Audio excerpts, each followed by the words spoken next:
Hi everyone, welcome to week 3 post-op from replacement, and this week we're going to talk about a few hot topics.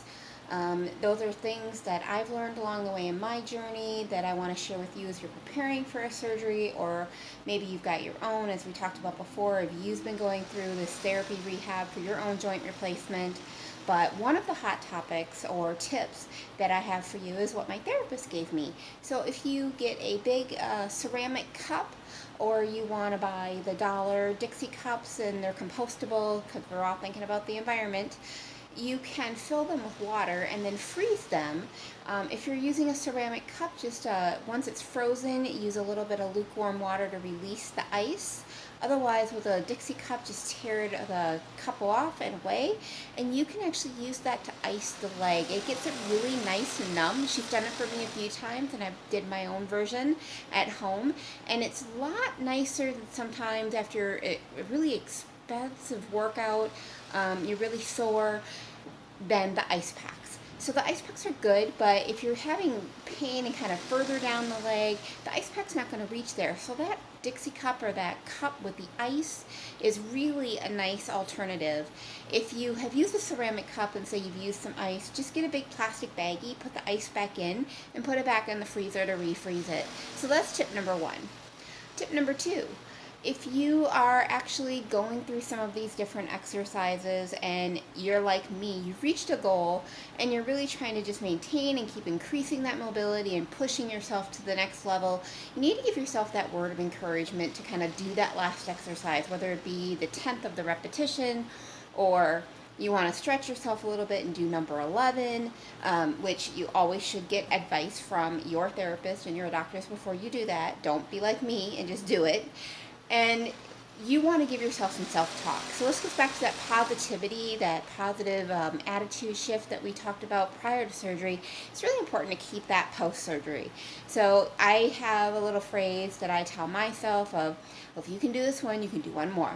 If you can do this one, you can do one more. And just, you've got to push yourself through it. I had a few crying episodes this last week to get to the next hurdle. We've made it, but now it's about keeping it going and, again, maintaining and getting moving to the next forward progression. So that's another little tip. Give yourself the right self-talk. Tip number 3 is, if you live in a place where you have some decent weather and you're starting to get to the point where you're in the walker, transitioning to the cane like I have been, you know what? You need to get outside. You need to go out. You need to get out of your house.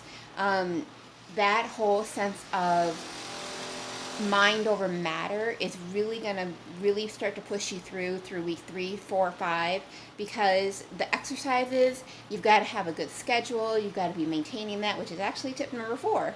But back to tip number 3, you got to find a way to get yourself out of the environment, get you into different experiences and exposures. Maybe you have a friend who can come over. Maybe you can head at the park for a couple minutes. But 5 or 10 minutes, you've got to start changing that perception, that view of yourself and where you're at. So back to tip number 4, our last tip, is you really need to get that routine. You said you'd set a routine prior to surgery, right? You'd exercise at this time, you take your meds at that time, you kept a book, we got a little post-surgery table started. Well, reality is sometimes that stuff falls by the wayside, but you need to get back on some sort of schedule. If you exercise just before bed like I do to kind of just calm everything down and get a good night's rest, or you have an early morning workout like I do with my therapist to kind of get things moving, something needs to be kind of consistent throughout that. As part of that, tip number 4, part B, is you get up, you get dressed every day, brush your teeth, wash your face, get your clothes on, even if you're not going to therapy, even if you don't have a day appointment. It really helps motivate you to keep kind of that progression of your healing going and really get you in the right, again, back to tip number 1 or tip number 2, headspace.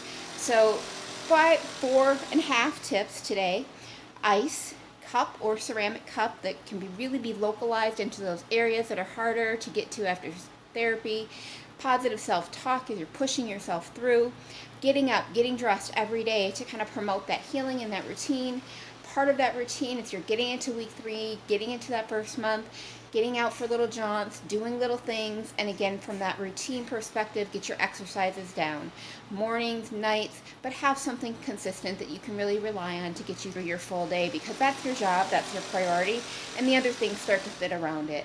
So hopefully these are helpful for you. If you have other tips that you've learned throughout your surgery or recovery process, feel free to comment and share to others in this thread.